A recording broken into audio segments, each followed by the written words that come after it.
Duterte Youth Chairman Ronald Cardema is never backing down.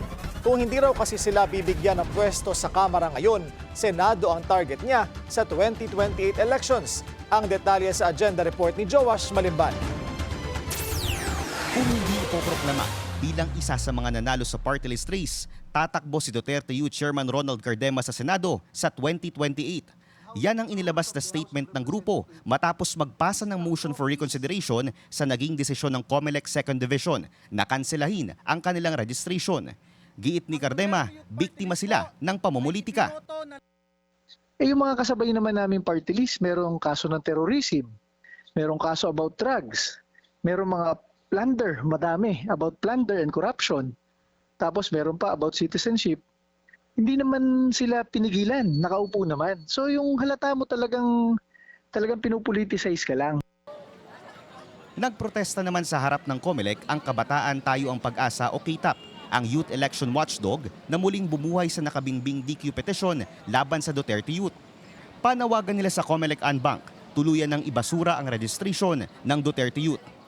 Yung pag-file niya ng motion for reconsideration, yung mga attempts to even run for the Senate, it's just a low-blow escape from accountability. It's an escape from justice.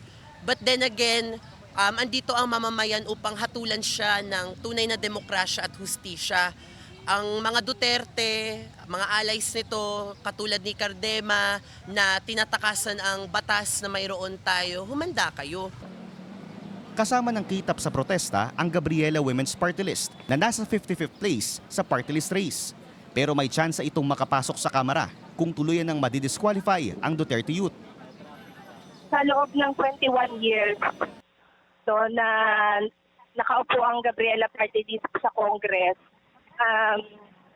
striking ang kanyang mga track record sa pagtulong at pagpasa ng mga batas na nasa interes ng mga kababaihan.